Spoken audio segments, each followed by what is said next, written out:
매일명언을 청취하신 여러분 반갑습니다. 매일명언을 청취하신 여러분은 모든 면에서 점점 나아지고 있습니다. 오늘 소개해드릴 책은 마음이 꺾일 때 나를 구한 한마디라는 히스이 고타로 시바타 에리가 지은 책을 소개해드리려고 합니다. 용기를 내라.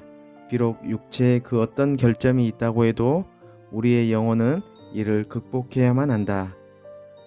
베토벤의 명언입니다. 이상하다. 요즘 들어 소리가 잘 들리지 않아. 귀 안에서 윙윙거리는 소리도 나고 누가 어깨를 두드려야만 나를 부르는 걸 깨닫게 되는군. 대체 어찌된 일인가? 28세 청년 음악가 베토벤은 이렇게 중얼거렸다. 난청 증상이었다. 음악가가 귀가 들리지 않는다니 상상도 못할 만큼 괴로웠을 것이다. 31세가 되던 즈음 베토벤은 오랜 버색에 편지를 쓰며 이렇게 고민을 털어놨다. 3년쯤 전부터 귀에 병이 생겼어. 의사에게도 보였지만 전혀 나아질 기미가 보이지 않네. 최근엔 사람들이 말하는 소리도 음악도 완전히 들리지 않게 되었어. 음악가인 내가 귀가 안 들린다니 다른 사람들이 어떻게 생각하겠나. 그래서 가급적 사람들 앞에 나서지 않고 혼자 비참하게 생활하고 있다네. 그러나 이런 내 모습이 억울해서라도 가능하면 이 운명과 싸워보고 싶네. 다만 부디 이 일은 아무에게도 말하지 말아주게. 이런 그 앞에 더 큰 절망이 다가왔다. 한 귀족 소녀와 이룰 수 없는 사랑에 빠진 것이다.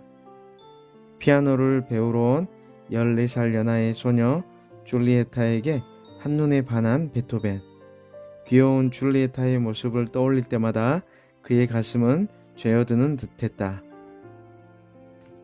마침내 베토벤은 피아노 소나타 월광을 선물하며 마음을 고백했다. 사랑하오.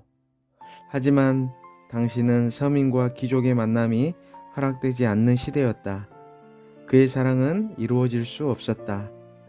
난청과 시련이 준 두 번의 절망에 크게 상심한 베토벤은 두 아우에게 유서를 썼다.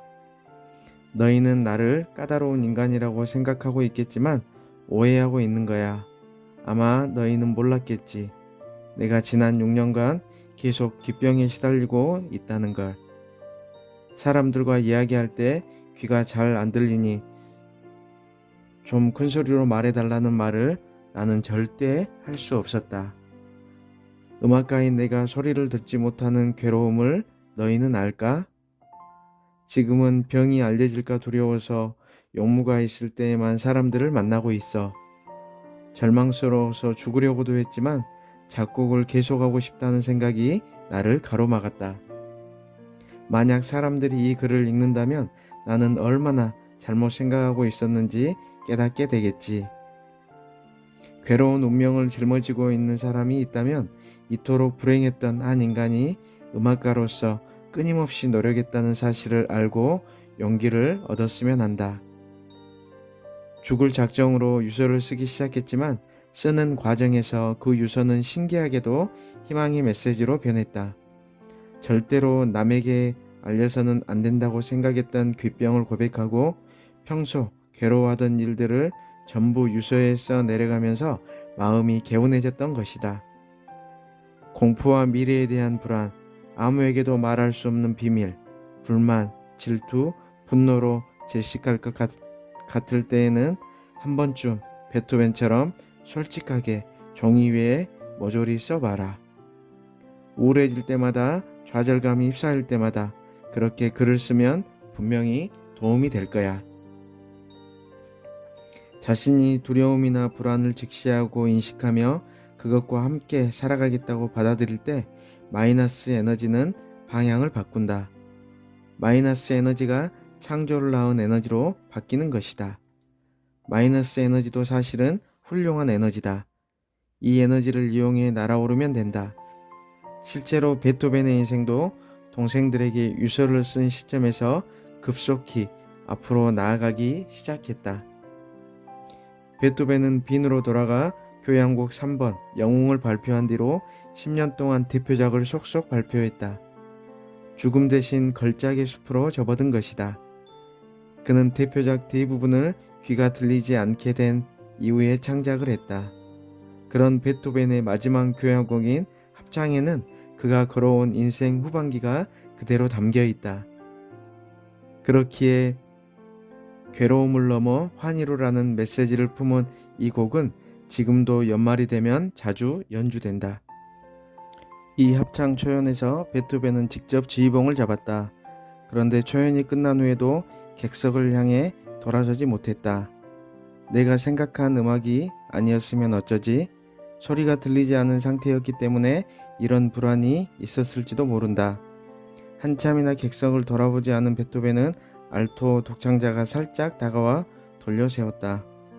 그러자 기쁨에 가득 찬 얼굴로 열렬히 기립박수를 보내고 있는 관객들의 모습을 보았다. 비록 귀가 어두워져 소리를 못 듣게 되었어도 음악의 인생 전부를 걸었던 그 저력이 사람들을 기쁘게 만든 것이다. 베토벤의 피아노 건반에는 나무 막대기에 패인 흔적이 남아있다. 귀가 들리지 않게 되자 나무 막대기를 입에 물고 치아와 뼈를 통해 귀 속으로 전달되는 음을 느끼며 작곡을 했기 때문이다. 멋지게 장애를 극복해낸 그는 오늘날 좌절에 빠진 우리에게 말한다. 용기를 내라. 비록 육체에 그 어떤 결점이 있다고 해도 우리의 영혼은 이를 극복해야만 한다. 매일 명언을 청취하신 여러분은 모든 면에서 점점 나아지고 있습니다. 감사합니다.